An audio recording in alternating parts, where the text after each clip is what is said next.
Greetings to all ever, this is Sonam Singh.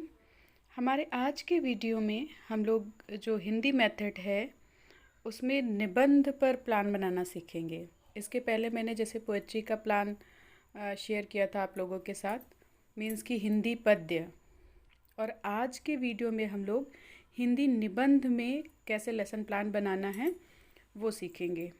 तो ये video हमारा बीएड और बीएलएड दोनों के लिए हेल्पफुल होगा। इवन डीएलएड के स्टूडेंट भी कर सकते हैं, बस वो अपने क्लास को ध्यान में रखें। अगर 1 to 5th कर रहे हैं तो फिर उनका कंटेंट कम हो जाएगा, टॉपिक भी चेंज हो जाएगा, इस तरीके का टॉपिक नहीं रहेगा। लेकिन अगर 6 to 8th का प्लान बना रहे हैं तो फिर यही सेम फॉर्मेट आपको फॉलो करना है। तो सबसे पहले ब्लैक बोर्ड एंट्री करेंगे। ब्लैक बोर्ड एंट्री में आप 3 पार्ट्स में भी ब्लैक बोर्ड एंट्री कर सकते हैं और 2 पार्ट्स में भी कर सकते हैं। तो यहाँ पे जो फाइल मैं आपके साथ शेयर कर रही हूँ उसमें 3 पार्ट में ब्लैक बोर्ड एंट्री है। तो लिखेंगे दिनांक, कक्षा, विषय, प्रकरण, चक्र एवं अवधि। दिनांक में जो भी डेट है, जिस डेट पे आप प्लान बना रहे हो वो डेट मेंशन करेंगे। क्लास में जिस क्लास का है वो क्लास मेंशन करेंगे। विषय में हिंदी, ब्रैकेट के अंदर निबंध। चक्र में जो भी पीरियड है, 1st, 2nd, 3rd, 4th, वो मेंशन करेंगे। और जो टाइम ड्यूरेशन है मीन्स अवधि है तो इसमें 30 या फिर 35 मिनट मेंशन करना है। प्रकरण में अब ये जो हम आपके साथ प्लान शेयर कर रहे हैं ये दीपावली पर है, तो दीपावली और टॉपिक को अंडरलाइन करना है। आप जिस पे भी बनाएं, अगर दीपावली पे ही बना रहे हैं तो आप सेम लिखेंगे। अगर किसी और टॉपिक पे आप बना रहे हैं निबंध का प्लान तो आप अपना वो टॉपिक लिखेंगे, अंडरलाइन करेंगे। देन उसके बाद हमारा आता है सामान्य उद्देश्य। सामान्य उद्देश्य मीन्स जनरल एम्स जिसे हम कहते हैं। तो इसमें आपको 4 to 5 पॉइंट मेंशन करने हैं। पहला पॉइंट देखिए, छात्रों को हिंदी की विभिन्न विधाओं से परिचित कराना। यहाँ पे करना लिखा है, आपको कराना लिखना है। सेकेंड पॉइंट, छात्रों को सरल हिंदी में छोटे छोटे वाक्य लिखने के सुयोग्य बनाना। थर्ड पॉइंट है छात्रों में लिखित रूप में भाव व्यक्त करने की योग्यता प्रदान करना। देन 4th पॉइंट, छात्रों को सरल विषयों पर कुछ वाक्य लिखने के सुयोग्य बनाना। 5th पॉइंट, छात्रों में तर्क एवं चिंतन शक्ति का विकास करके सृजनात्मक क्षमता का विकास करना। 6th पॉइंट, छात्रों को सांस्कृतिक, पौराणिक कथाओं, तथ्यों एवं घटनाओं आदि का ज्ञान प्रदान करना। फिर उसके बाद हमारा आता है विशिष्ट उद्देश्य। और ये मैं अपने कई वीडियो में बता चुकी हूँ कि जो आपके सामान्य उद्देश्य होते हैं वो आपके सब्जेक्ट ओरिएंटेड होते हैं, मीन्स कि विषय से संबंधित होते हैं। और जो विशिष्ट उद्देश्य होता है वो आपका टॉपिक ओरिएंटेड होता है। ठीक है, जो आपका प्रकरण है मीन्स कि जो जनरल ऑब्जेक्टिव्स होते हैं उसको आप मतलब उसी विषय के, और मान लीजिए कि निबंध का आप कोई दूसरा, अब यहाँ पे दीपावली है, आप रक्षाबंधन पे बना रहे हैं, तो जो सामान्य उद्देश्य हैं वो आप कंटिन्यू कर सकते हैं, लेकिन जो विशिष्ट उद्देश्य है वो टॉपिक के अकॉर्डिंग आपके चेंज हो सकते हैं। ठीक है, तो आप देख लीजिएगा, आप टैली करेंगे जब प्लान बनाएंगे आपको खुद से ही समझ में आ जाएगा। विशिष्ट उद्देश्य को हम 3 पार्ट में डिवाइड करते हैं: ज्ञानात्मक उद्देश्य, बोधात्मक उद्देश्य और क्रियात्मक उद्देश्य। ज्ञानात्मक उद्देश्य में 2 पॉइंट मेंशन करेंगे, तीनों में हम 2-2 पॉइंट मेंशन करेंगे, एटलीस्ट 2 पॉइंट्स तो आपको मेंशन ही करने हैं। तो ज्ञानात्मक उद्देश्य में फर्स्ट पॉइंट है छात्र प्रस्तुत विषय वस्तु से संबंधित प्रमुख घटनाओं को जान सकेंगे। इसमें सके लिखा है, आप सकेंगे लिखिएगा। सेकेंड पॉइंट, छात्र प्रस्तुत पाठ से संबंधित मुख्य विशेषताओं का प्रत्यास्मरण कर सकेंगे। अब सेकेंड आपका आता है अवबोधात्मक उद्देश्य। इसको अवबोधात्मक उद्देश्य भी बोलते हैं और बोधात्मक उद्देश्य भी बोलते हैं, तो इसमें आप कंफ्यूज मत होइएगा, दोनों सही है। आप कुछ भी लिख सकते हैं, आप बोधात्मक भी लिख सकते हैं और अवबोधात्मक भी लिख सकते हैं। इसके अंदर 2 पॉइंट, छात्र दीपावली पर्व के महत्व को समझ सकेंगे तथा उसका वर्णन अपने शब्दों में कर सकेंगे। सेकेंड पॉइंट है छात्र प्रस्तुत पाठ से संबंधित गुण दोषों का वर्गीकरण कर सकेंगे। देखिए, जहाँ पे इसमें कहीं पे कुछ अगर मिस्टेक रह गई है, क्योंकि ये एक बच्चे की ही फाइल मैं आपके साथ शेयर कर रही हूँ, कहीं पे उसने अगर सकेंगे नहीं लिखा है, सके लिखा है, तो मैं उसको बोल रही हूँ, आप ध्यान दीजिएगा, ध्यान से सुनिएगा, देखने के साथ साथ सुनिएगा भी, तो आपको ज़्यादा क्लियर होगा। देन उसके बाद है क्रियात्मक उद्देश्य। क्रियात्मक उद्देश्य में छात्र प्रस्तुत पाठ से संबंधित प्रेरणादायी, पौराणिक गाथाओं से प्रेरित होकर अपना पथ प्रदर्शन कर सकेंगे तथा आपसी भाईचारा बनाए रखने में सहयोग कर सकेंगे। उसके बाद आता है हमारा सहायक सामग्री। सहायक सामग्री में दीपावली पर्व से संबंधित चार्ट, पोस्टर तथा अन्य कक्षोपयोगी उपकरण। अब इसमें ध्यान दीजिए, कभी भी आप सहायक सामग्री में chalk, duster, rolling board, pointer mention नहीं करेंगे, ठीक है। यहाँ पे सहायक सामग्री में आपको सिर्फ जो जो मतलब मेन टीचिंग मटेरियल आप यूज़ कर रहे हो उसको मेंशन करना, मीन्स कि जैसे chart, model, realistic object, flash card, ये सारी चीज़ें आपको लिखनी है। इसके बाद आपका पूर्व ज्ञान। छात्र प्रस्तुत पाठ के बारे में सामान्य जानकारी रखते हैं या फिर छात्र दीपावली के बारे में सामान्य जानकारी रखते हैं, मीन्स कि नॉर्मली तो बच्चा जानता ही कि दीपावली जो है कैसा फेस्टिवल है, उसके बारे में डिटेल में नहीं जानता, डिटेल में आप पढ़ाएंगे, लेकिन नॉर्मल बेसिक जानकारी उसको है। नेक्स्ट स्टेप होगा हमारा प्रस्तावना प्रश्न। प्रस्तावना प्रश्न में हम 2 कॉलम बनाएंगे। एक तरफ लिखेंगे छात्राध्यापक या छात्राध्यापिका क्रिया और दूसरी तरफ लिखेंगे छात्र क्रिया। इसमें जो है हम लोग 3 से 4 क्वेश्चन करते हैं।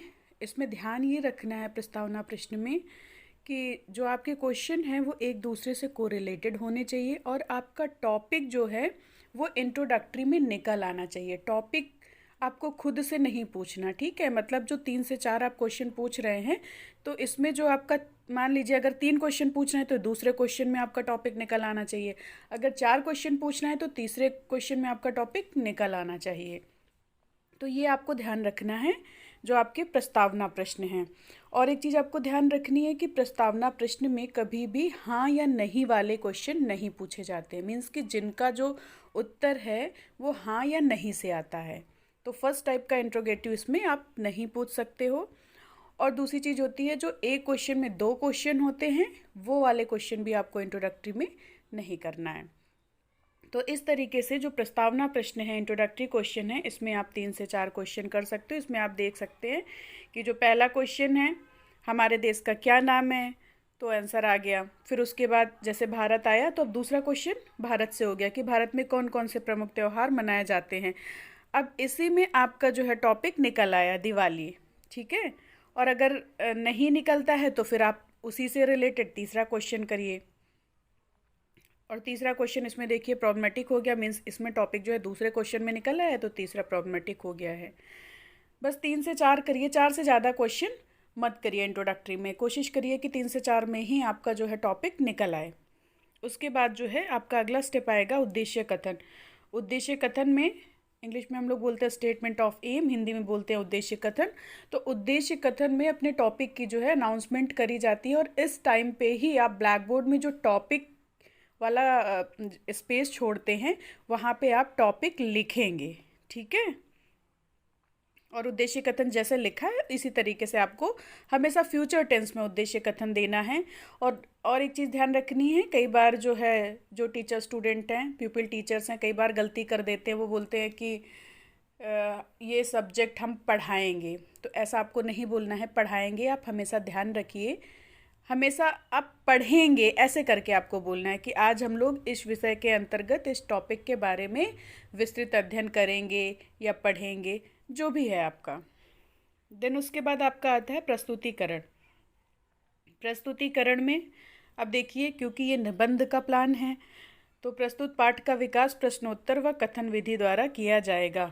मीन्स कि ये जो मतलब निबंध है इसमें हम क्वेश्चन आंसर और कथन विधि के थ्रू ही इसका पूरा जो कंटेंट है वो हमें डेवलप करना है। तो इसमें जैसे हम बाकी प्लान्स में करते हैं कि हमारे 5 कॉलम बनेंगे।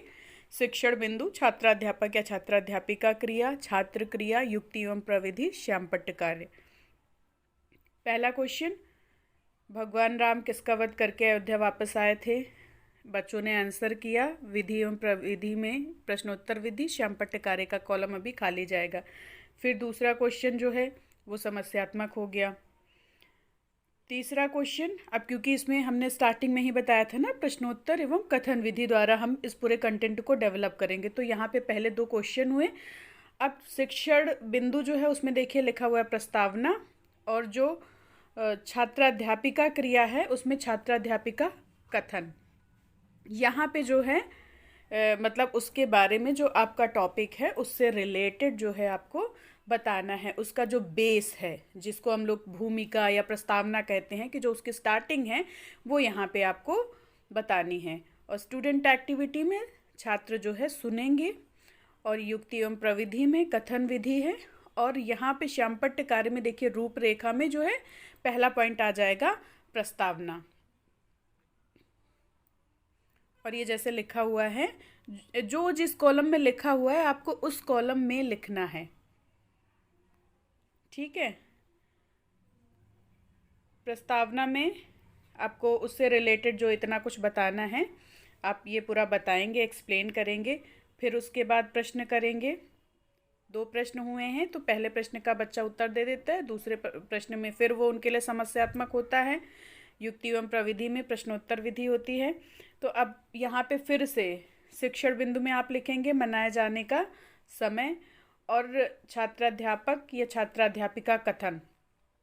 तो अब ये फिर जो है उससे रिलेटेड मनाए जाने का समय लिखा हुआ है ना शिक्षण बिंदु में, तो उससे रिलेटेड यहाँ पे कंटेंट डेवलप किया गया है, एक्सप्लेन किया गया है। और ये देखिए यहाँ पे जो शिक्षण बिंदु में पॉइंट पढ़ते हैं वही सेम पॉइंट यहाँ पे जो ब्लैक बोर्ड वर्क होता है साथ के साथ उसमें करते जाते हैं, और फिर लास्ट में जो ब्लैक बोर्ड समरी होती है उसमें भी यही पॉइंट रहते हैं जो जितने आपके शिक्षण बिंदु में होते हैं। ये डिफरेंस होता है इसमें। निबंध के प्लान में ये चेंज रहता है आपके हिंदी वाले में। फिर देखिए 2 क्वेश्चन हैं। दीपावली का त्यौहार क्यों मनाते हैं? तो पहले क्वेश्चन का बच्चों ने आंसर दिया और दूसरा क्वेश्चन जो है प्रॉब्लमेटिक हो गया। अब यहाँ पे शिक्षण बिंदु में है मनाए जाने का कारण, छात्राध्यापिका कथन में उससे रिलेटेड जो है एक्सप्लेनेशन, और जो आपका ब्लैक बोर्ड वर्क है उसमें भी मनाए जाने का कारण दिया गया है। बस वहाँ पे शॉर्ट में लिखेंगे, यहाँ पे डिटेल में एक्सप्लेन करेंगे। देन उसके बाद ये पूरा आप ध्यान से देखेंगे तो आपको समझ में आ जाएगा। फिर से 2 क्वेश्चन हैं। यहाँ पे देखिए अब शिक्षण बिंदु में देखिए दीपावली का उत्सव और छात्राध्यापक छात्राध्यापिका कथन में यहाँ पे छात्राध्यापिका जो है टीचिंग एड का यूज़ कर रही है, उसने चार्ट लगाया हुआ है ना, तो चार्ट की तरफ बच्चों को इंडिकेट करते हुए एक्सप्लेन कर रही है। स्टूडेंट एक्टिविटी में स्टूडेंट जो है वो ध्यान से सुनेंगे, कथन विधि है। और क्या कहते हैं ब्लैक बोर्ड वर्क में आप देखिए यहाँ पे दीपावली का उत्सव, जो पॉइंट आपका शिक्षण बिंदु में पड़ा हुआ है सेम वही पॉइंट आपका श्यामपट्ट कार्य में पड़ा हुआ है, ये आप ध्यान रखिए। और अभी आप लास्ट में जाके जब देखेंगे ना श्यामपट्ट सारांश, तो आपको और अच्छे से समझ में आ जाएगा कि जितने पॉइंट आपके शिक्षण बिंदु में हैं वही वही पॉइंट आपको श्यामपट्ट सारांश में भी लिखने हैं, लेकिन एक्सप्लेन आपने ज़्यादा किया है उसमें आप बस 1 या 2 लाइन में लिखेंगे। अब इसके बाद शिक्षण बिंदु में देखिए दोष एवं सुधार, छात्राध्यापिका कथन में इससे रिलेटेड जो है एक्सप्लेनेशन है। छात्र क्रिया में छात्र जो है ध्यानपूर्वक सुनेंगे। विधि प्रविधि में कथन विधि है, और श्यामपट्ट कार्य में सेम वही पॉइंट दोष एवं सुधार।